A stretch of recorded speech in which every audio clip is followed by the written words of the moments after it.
Verdade. aliás, frente a frente comigo. Bom dia, Bruno. Bom dia, Guilherme. Bom dia, ouvintes da 94.7. Verdade, viu, Guilherme? Eu acho que a gente tem que tomar muito cuidado com o que a gente vê na televisão, porque a gente sente mal.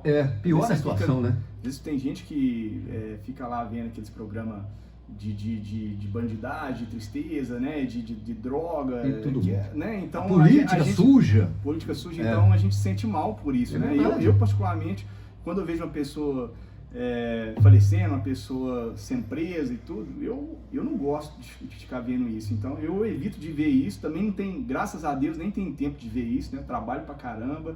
Tenho meus filhos lá que eu tenho que chegar lá já de noite já cuidar. Tem outras formas de levar a vida também, com certeza, né? Não tem? Com certeza, Né, Bruno? É diferente. E às vezes, uma vez eu vi uma senhora falando assim: não, meu filho era tão rebelde, tão respondão. Meu filho não quer saber de nada. Falei, mas ele fica no joguinho, ele anda bem violento. Falei, mas o que ele faz? Ele fica assistindo aquele joguinho, jogando aquilo é violência, pô. Muito. Aquilo é violência, tem que limitar isso. Tem que tomar cuidado, Guilherme. Porque ele acha que aquilo ali é normal, então ele vai levar aquilo pro dia a dia dele. Sim. Viver não é fácil, não. Orientar, educar é difícil. É difícil. Nossa, a gente que é pai e mãe, a gente está ali na luta todo dia para encaminhar, para educar, não é fácil. Não é fácil, não. Não é fácil, não. Mas a partir do momento que você tem Deus, né? É uma pessoa de fé, tem religião, acredita em Deus, temente a Deus, vai seguir os melhores caminhos, aí fica mais fácil, né? Sim, é verdade. Com certeza. É verdade. Também não é ficar de braço cruzado, né? Não, tem que fazer suas orações, porque isso traz energia positiva, né? Deus, a gente conecta com Deus, quando a gente conecta, faz essa conexão com Deus, Deus vem pro nosso coração e aí só vem coisas boas. É isso aí, é verdade. Ô, Dona Maria, tomara que surja aqui alguém, viu? Ofertando essa televisão pro Clóvis, se Deus quiser. Nós dá um jeito, nós não consegue uma aí, viu? Se Deus quiser. 8h40 agora. 8h42. Liguei. 8h42 agora. Nós estamos apresentando o Som Rural aqui desde cedinho. Já teve nosso momento de meditação. Já teve músicas da Marília Mendonça, convidada especial da semana. Sábado nós vamos encerrar a semana com ela, viu? E quem será na próxima semana? É aquela pergunta que se faz, no dia a dia aqui. Geralmente eu deixo fica essa incógnita, né? Durante a semana. E para a semana que vem, hein? Essa é a Marília. E para a semana que vem? Quem será? Quem será? Quem será? Hoje eu não vou contar nada. Hoje eu conto que o Bruno Santana já está aqui, da Santana Imobiliária, e eu te fiz uma pergunta antes. Qual foi a pergunta mesmo? Eu até já esqueci aqui, rapaz do céu, fiquei comovido aqui com a situação da Dona Maria. Se a pessoa, o comprador, o vendedor... chora, pede um desconto maior, você fala o valor tal, eu falo, não, melhor aí, Bruno, pelo amor de Deus. E aí a pessoa cheia do dinheiro, cheia de dinheiro, investidor. Aí, não, o valor é tal, já te dei 15% de desconto. Não, Bruno, melhor aí, eu já te comprei tanto, vou comprar mais. Existe isso, Bruno? Ô, Guilherme, você falou, exatamente ocorre isso, principalmente Vai, pode falar. Fala assim, a pessoa que tem uma condição financeira maior, né, vamos dizer assim, essa pessoa, ela pede desconto. Essas que pedem mais desconto, as pessoas assim, que tá com aquela condição de comprar um imóvel num valor maior, sabe? Então...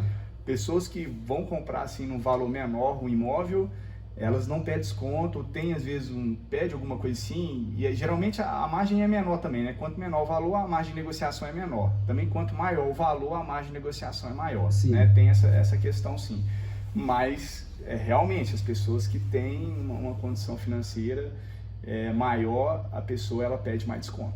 Pelo que eu entendo assim, do pouco conhecimento que eu tenho nesse ramo aí, zero até, é que o investidor, ele fala, a economia aqui vai me ajudar a ter outro, né? Então, assim, eu compro aqui, eu economizo tanto aqui, eu economizo ali, aí eu já compro mais um. Não, e aí eu vou crescendo meu patrimônio. Eu até assim, eu também trabalho também com investimento também, eu invisto em imóveis também, né? Porque é minha área, né?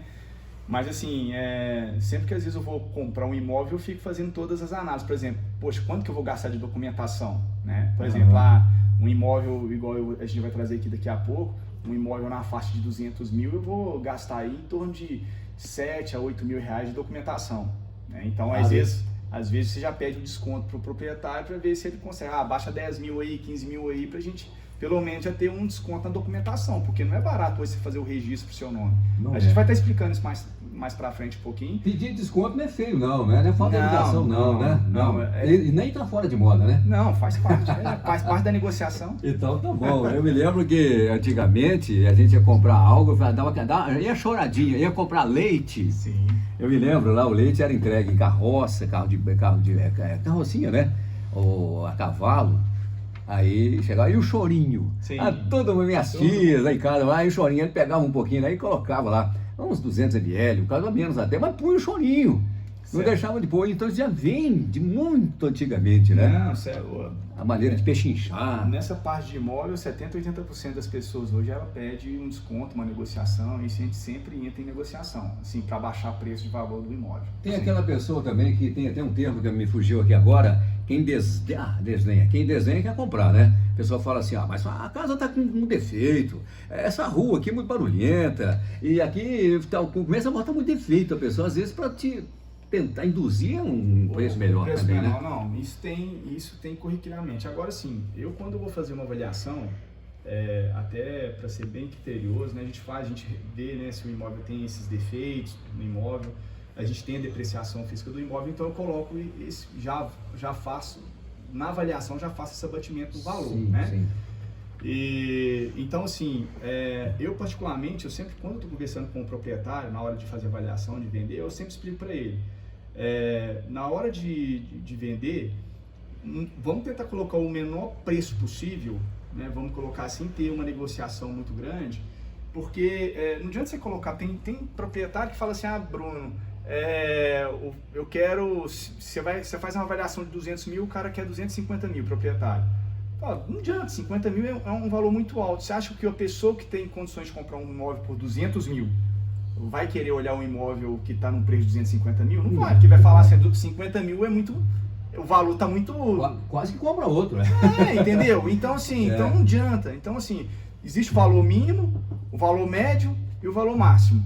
Então eu explico isso para o cliente, só o valor mínimo, vamos colocar de 200 mil, vamos colocar 190 mil, valor mínimo, 200 mil, valor médio, 210, valor máximo. Mas porque tem uma margem de negociação. Acaba o índice maior de negociação, acaba ficando no preço mínimo, acredito eu, geralmente entre o mínimo e médio. A gente consegue vender, por exemplo, um imóvel hoje entre 190 a 200 mil, vamos colocar assim. Uhum. O valor máximo dificilmente alguém vai lá e paga aquele valor máximo, por exemplo, a gente pede 210, 220, a pessoa vai lá e paga os 220. Geralmente sempre se negocia entre o valor mínimo e o médio. Com mais dinheiro que tem, ninguém sai fazendo graça por aí. Não, Se faz, alguma coisa tem a ver, alguma coisa errada, né? Até porque, o Guilherme, na hora que a pessoa vai olhar o imóvel, né, o comprador, ele vai olhar várias opções. Então, se o imóvel do cliente tiver no valor máximo, acima um pouquinho do máximo, ele não vai querer comprar, ele vai optar por outra casa que está no preço menor. Porque as casas são parecidas, né? Vamos dizer assim, dentro do valor, a metragem de área construída é quase a mesma, então a pessoa acaba optando, ela vai olhar 6, 7 imóveis, ela mesma vai fazer o parecer, né, dela em relação à compra. Bacana, viu? Ô Bruno, quais são os requisitos mínimos para fazer um financiamento? Que é muito burocrático, a gente sabe disso, até você acabou de falar aí dos encargos, do valor, né, de registro e tudo mais, do que se gasta, né? Sim. Nessa transação aí. Semana passada você pediu, né, pra gente estar trazendo simulação, pra gente estar falando sobre financiamento imobiliário, o Guilherme. Vamos lá, nesses requisitos mínimos, né, para fazer um financiamento, a primeira pessoa tem que ter no mínimo 18 anos. Né? Então a pessoa que quer comprar um imóvel hoje, ela tem que ter no mínimo 18 anos. Ela tem que ter comprovação de renda também.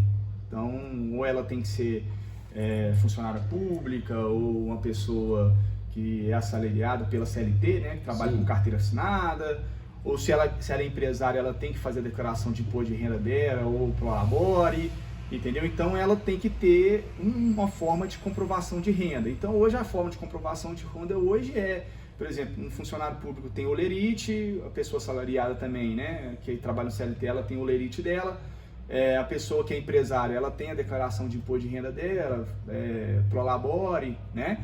E assim, movimentação de conta bancária também, isso serve também para fazer a comprovação, né? Movimentação bancária, ela consegue fazer a pessoa que é autônoma, né, vamos colocar assim, que muitos são autônomos, então ela, com movimentação bancária, ela consegue também, mas é importante que esse autônomo também, ela faça a declaração de imposto de renda dela todo ano, porque isso é bem criterioso. é bem criterioso, então isso aí tem um peso bem grande, então que as pessoas ficam atentas na hora dessa comprovação de renda, não deixa de fazer declaração de imposto de renda não deixa de fazer, que é muito importante para quem no caso aí é autônomo, tá? E terceiro ponto é não ter restrição no nome. Né? A pessoa ela não pode ter restrição no nome. Se tiver algum problema com o banco, ou se teve algum problema com o banco, se levou o banco na justiça... O nome limpo, no caso? Tem que ter o nome limpo. Ah, tá. Na política fala-se ficha limpa, né? Ficha limpa. O nome limpo no comércio é a forma que faz, né? Sim. Não está no Serasa ou no SPC, é algo assim, né? Isso. Você não pode ter restrição no SPC e nem no Serasa. Se tiver, também não tem como fazer. Mas a partir do momento que a pessoa quita essa dívida, limpa o nome dela, aí é bacana. Né? Aí sim. Aí o banco ele já começa... o score dela aumenta, né? Que existe um score, né, no Banco Central. O que seria o score? Esse score, ele é uma medição dentro do banco. Um parâmetro. Um parâmetro, né? Sim. Bom, isso aí. Um parâmetro para ver se a pessoa é uma pessoa boa pagadora ou não. Se a pessoa não for boa pagadora, o score dela fica lá embaixo. Isso seria o histórico da pessoa? O histórico da pessoa. O histórico da pessoa, entendi. Exatamente. Então, nesse histórico, então existe um histórico dentro do Banco Central, né? Por exemplo, você vai lá, você faz financiamento do carro, né? Se você paga tudo certinho, todo mês em dia, o score da pessoa fica lá no alto. Na hora que você vai aprovar a ficha no banco, né? O seu crédito no banco, o score está no alto, aprova rapidinho. Aí, tá vendo? Onde fazer o bem andar correto favorece. Favorece. Então, sempre que a pessoa, se ela está pensando em comprar um imóvel e às vezes a vida financeira dela está difícil, que ela busca se reorganizar essa vida financeira dela, né? Que com a organização financeira você consegue fazer esse pagamento tudo em dia e aí a partir disso seu score já vai aumentando no Banco Central e aí você consegue fazer o financiamento bancário também. Maravilha. Tá? Até é interessante lembrar que qualquer cidadão, a gente não sabe o dia de amanhã, pode ser que a gente também amanhã esteja numa situação difícil, não podemos saldar tal dívida, tal situação, né? Estamos sujeitos a isso, claro. Mas é acreditar que existe uma saída, existe a negociação, né? Não, sim. A pessoa não vai ficar comprometida o resto da vida. Tem gente que às vezes pensa assim, nossa, eu tô com uma dívida aí, ela só está crescendo, aumentando, eu não vou ter condições de pagar nunca. É errado pensar assim. Não, a pessoa pode negociar, renegociação. Renegociar, a pessoa faz a renegociação, tá difícil a vida financeira? Tá, porque todo mundo pode passar. Eu já passei, né? Eu já passei por isso. Então, assim, vai lá, renegocia, quita a dívida e depois... vida que segue, só segue, alegria, né? Só alegria. Ô Bruno, quanto tempo dura um processo de financiamento bancário? Gostaria que você explicasse como funciona desde a aprovação até a assinatura do contrato do banco entre o comprador e o vendedor, envolvendo a todos. Tudo. Né? Qual o tempo de duração?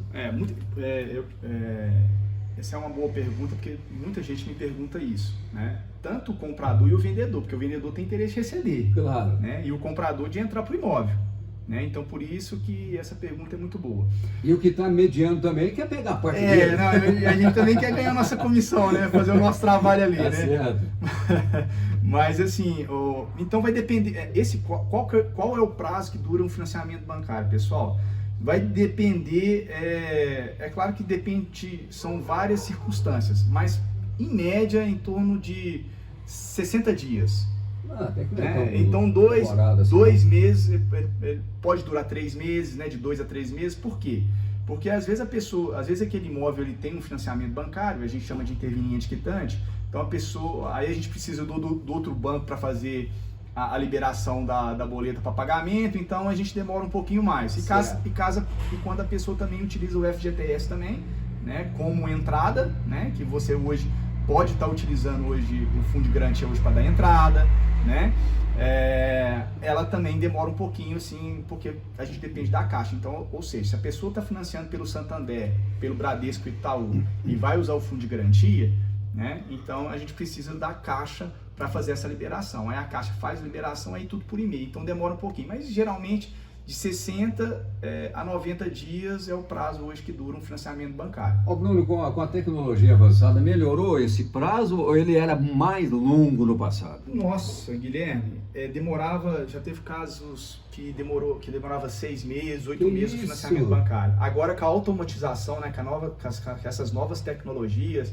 novas plataformas, né, que tem de correspondente bancário dos bancos, né, que hoje o sistema é tudo interligado, melhorou bastante. Legal. Melhorou bastante. Legal. Teve, por exemplo, se a documentação também, tanto do comprador e tanto do vendedor, né, o imóvel está tudo certinho, tudo bonitinho, e o comprador também, né, tem um perfil excelente para o financiamento bancário, para aprovação de crédito, tem casos aí que o contrato ele é assinado em 15 dias, 20 dias. Puxa vida. Então é bem rápido, entendeu? Maravilha. Então é lógico, vai depender, por exemplo, né, esse prazo aí também depende da aprovação também do cliente também, tem do score. Então às vezes pode ser rejeitado dentro do primeiro momento, mas a gente pede aí uma revalorização, uma defesa para o banco. Não, mas foi pelo menos 60 dias você está, né? Igual você falou anteriormente, 60 dias é o prazo. Não, sim, até porque é praticamente à vista. No meu ponto de vista, você vai comprar um imóvel hoje financiado,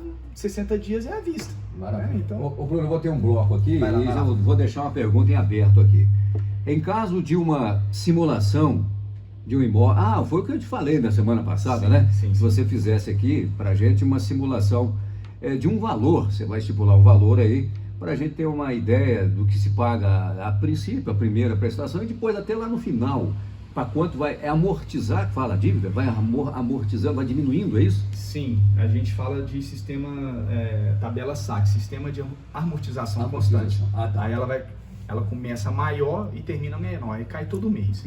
Tendo uma ideia dessa, um exemplo desse, é muito bom, né? Sim, é muito bom a pessoa fixar. No próximo assim, bloco eu vou dar. Deixa eu só dar uma boa notícia aqui, ó. Bom dia, Guilherme. Eu tenho uma TV aqui para doar. 29, funcionando bem. Ô, bênção. Graças a Deus. Arrepiei. Eu fico tão emocionado. Eu vou pegar o nome da pessoa aqui, nem que eu busque lá e leve lá para Dona Maria, que ela não vai ter condições, é claro, de ter um automóvel para buscar, eu faço isso. Eu vou entrar em contato com você, viu, do telefone 79 aqui, ó, que me deu essa boa notícia, essa alegria aqui, ó. Eu não vou providenciar a entrega, viu? Muito obrigado você. Ela não tem um nome aqui, deixa eu ver. Às vezes a pessoa faz a doação, nem gosta que fala, né? Bom dia, bom dia. Ô Bruno, tem uma pessoa perguntando aqui. Bom dia, por favor, pede pro Bruno o telefone. Eu tenho um apartamento para vender. Já tá surgindo negociação aqui, Bruno. Depois eu vou te passar o número da pessoa aqui. Então tá bom, pode passar. Me lembra, viu, Marcela? Vai ser um prazer enorme atendê-los. Aí, ó, maravilha. Ô Bruno, a pergunta que ficou aí aberta, então, é a simulação, né? Sim. Por gentileza. Então, em caso de uma simulação de imóvel no valor de 200 mil, qual seria o valor dessa primeira prestação? Então, existe dois tipos de prestação hoje, Guilherme, que a gente faz esse tipo de pagamento, dois tipos de sistemas de parcelas que o banco ele financia. Sim. Que é o sistema SAC, o sistema de amortização constante, ou seja, é aquela decrescente, ela começa maior e termina menor. Mas essa é que todo mundo prefere, é óbvio, né? Ou não é interessante? Depende. Por exemplo, na Price, a parcela é fixa. Vamos colocar só para você entender. Por exemplo, na SAC, nesse de 200 Vamos mil... que eu esteja negociando com você. Eu estou te comprando uma casa de 200 mil. Eu estou comprando. Nós estamos lá com negociando. Mas você vai falar assim, Bruno, eu vou te perguntar assim, ó, você vai quitar esse financiamento em 35 anos ou em menos tempo? Aí você vai falar assim, Bruno, eu queria financiar aí 200 mil, mas eu acho que daqui 5 anos, 6 anos eu vou conseguir fazer o pagamento desse imóvel. Aí na Price vale mais a pena, porque o juros você paga menos juros. Agora, se for para financiar do início até o fim, a SAC é melhor. Mas e se aconteceu um imprevisto aí, que eu fiz a negociação com você, que em 5 anos eu vou quitar e houve um contratempo aí, não deu, aí volta, aí recalcula tudo de novo? Não. Se você escolheu um tipo de prestação, né, você vai pagar aquela lá. Por exemplo, se for pela Price... Dependendo do que aconteceu, você tem que continuar naquele então, sistema que você... É um risco, né? Porque assim, na verdade tem gente que também prefere a Price, porque, por exemplo, no sistema SAC, que é o sistema de amortização constante, por exemplo, uma parcela dessa aqui, a parcela seria mais ou menos na faixa de 1.500, a primeira prestação, cai todo mês, cai R$10 todo mês. É vantajoso. Isso em 360 meses, Tá. que seria 35 anos.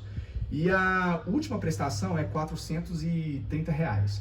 Então, ou seja, ela começa pagando maior e termina pagando uma prestação menor. Na SAC, na Price, que é a parcela fixa, do início até o final, ou seja, ela começa pagando menos, por exemplo, uma prestação dessa aí seria mais ou menos em torno de R$1.100 a R$1.200, você financiando 160 mil. Por quê? Aí o que acontece? Essa prestação, ela é R$1.100, R$1.200 do início até o final, dos 360 Ela é meses. fixa. Então, às vezes, tem gente que não tem condições de pagar R$1.600 nesse primeiro ano, entendeu? Então, às vezes, a pessoa prefere pagar R$1.100, R$1.200 do início até o final, porque acha mais vantajoso, paga um pouquinho mais de juros, paga, pouca coisa a mais, mas às vezes a pessoa tem essa condição, não tem condições de pagar, no orçamento dela não tem condição de pagar uma prestação de R$1.600, mas tem condição de pagar uma prestação de R$1.100 para sempre. Então, Bruno, vamos fechar o negócio. Eu prefiro essa, então, fixa até o final. Aí a pessoa opta por essa, Eu entendeu? entendi melhor essa aí. Melhor. Entendeu? Então, às vezes, a pessoa opta por essa. Agora, mas, se eu quiser adiantar uma parcela, vamos que eu recebi um dinheiro. O dinheiro está lá no banco, às vezes não vai me render, o dinheiro está parado lá. Eu posso pagar a primeira e pagar a última? Pode ter sistema também que favorece, né? aí no sistema SAC é mais vantajoso. Principalmente, por exemplo, Guilherme, quem tem fundo de garantia, né? Por exemplo, a pessoa hoje ela pode fazer a quitação hoje do imóvel através do fundo de garantia. Se ela quiser amortizar através do fundo de garantia, isso aí, Guilherme, muitas das pessoas elas não têm esse entendimento, porque o banco não passa isso. O banco, ele quer que você financie mais tempo e pague mais parcela possível. Ou seja, o fundo de garantia hoje é um sistema muito bom hoje de você poder estar utilizando ele para pagar. E tem 3 modos de você pagar hoje que você pode diminuir os juros através do fundo de garantia. Você pode utilizar ele para bater no tempo, né? Ou seja, você financiou em 360 meses, você pode fazer o pagamento em 200 meses, se você for usando ele para o fundo de garantia para bater no tempo, nas parcelas, né? Que seria, por exemplo, se a pessoa está pagando lá, começou a pagar 1.600, ela utilizou o fundo de garantia, ela pode passar a pagar aí 1.100, R$1.000 na parcela, vamos colocar assim, ou ela pode usar também nesse saldo devedor, que seria, se ela está financiando aí em torno de 160 mil, aí ela foi lá e abateu 40 mil, aí ela vai diminuindo o tempo, mas vai diminuindo também no saldo devedor. Então a pessoa também tem essa possibilidade de conseguir também fazer esse financiamento e pagar menos juros. Certo. Então, pelo que você vai falando, eu vou avaliando aqui, eu me sinto como negociante, um comprador seu. Eu vejo que, sendo um leigo, não entendendo leis, nem mercado financeiro, é bom que eu tenha uma pessoa para me orientar. Sim, não. Uma pessoa que leia o contrato, né, indague tudo, que aí fica mais seguro, né? No caso, a sua empresa oferece essas condições todas, né? Exatamente. Esse favorecimento aí. Nós todos somos treinados, né, para isso. Porque o banco não fala, igual você, eles não vão falar. Mas aí depois, puxa vida, eu fiz um negócio, mas nossa. Então é bom contratar um especialista para já estar sossegado, né? Nós somos correspondente bancário Bradesco, Santander e Itaú. Então, se a pessoa precisar de fazer o financiamento, nós somos treinados para isso, a gente vai oferecer para ela, a gente vai identificar o perfil dela e ver qual que é a necessidade dela, qual que é a melhor opção de financiamento para ela. Qual que é o melhor caminho. Né? Então, a gente vai fazer isso para que a pessoa consiga pagar até em menos tempo. Tá. Qual o custo que o comprador teria no caso dessa simulação que você fez agora, Bruno? Para transferir para o nome dela, ou seja, para registrar o contrato no nome do comprador. Então, Guilherme. Qual seria esse valor aí? Guilherme, hoje seria mais ou menos em torno de 3 a 4% sobre o valor do imóvel, né? Ou seja, para você hoje fazer um registro no seu nome, né? Se você fez o financiamento bancário, fez a contratação, fez a aprovação, o engenheiro foi lá, aprovou a sua casa, assinou o contrato. Depois finalizou essas 3 etapas, assinou o contrato, a gente vai partir para o registro do imóvel, ou seja, transferir ele para o seu nome. Legalizar ele. Vai pagar o ITBI e a despesa de cartório. Tá. Hoje, para você que está financiando imóvel no valor de 200 mil, né? deu 40 mil de entrada e está financiando 60 mil, 160 mil, ela vai pagar mais ou menos em torno de 7 a 8 mil reais. Ou seja, além dos 40 mil que ela tem de entrada, que ela tem que dar 20% hoje do valor de entrada hoje, ela pode usar o seu fundo de garantia, não tem problema, para dar entrada também no imóvel.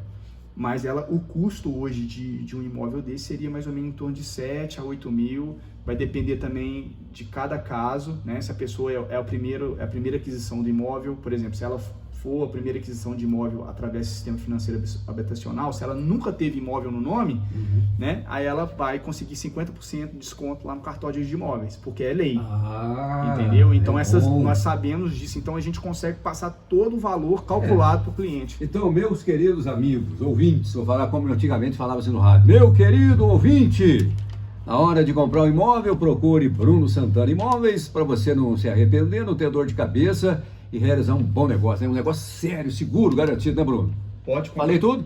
Falou Então, e tá assina embaixo e pode contar com a Bruno. Pode passar o telefone e o endereço, que o nosso tempo já está meio que com estourado. certeza, quem quiser ir buscar, né, todas essas informações aí que a gente passou hoje, né? Todo mundo quer agora, né? Facilidade, Pode né, Marcelo? Pode buscar Bruno Santana Imóveis, na rua Doutor Delfino de Souza, 325, no telefone 35 3409 3400. E gostaria de agradecer a todo mundo, né, todos os ouvintes da 94.7, para a gente ter entrado aí no lar deles, né, para a gente fazer toda essa explicação. E gostaria também de parabenizar o Guilherme, né, que ganhou aí o primeiro... o destaque. O Salles Botega, verdade. Sim, você ganhou, né, o primeiro destaque lá, como radialista, né? Beleza. Como locutor, obrigado. Então, parabéns para você, Guilherme. Eu vejo seu trabalho, né? Não é porque a gente está aqui, nesse momento aqui, que eu só tenho que te elogiar, mas eu tenho que te elogiar porque eu ouço você também, né, fora, e vejo tanto que você realmente entra no coração das pessoas, né? Então, acho que você ganha esse destaque a partir do momento que você faz essa locução, né? Conversa com as pessoas através do coração. Eu acho que é isso aí que Deus quer e que as pessoas, que você leva isso no coração das pessoas. Parabéns, continua sendo essa pessoa maravilhosa. Me deixou sem palavras, é só agradecer, viu? Até quinta-feira, se Deus quiser. Amém. Tchau, tchau, gente. Até amanhã.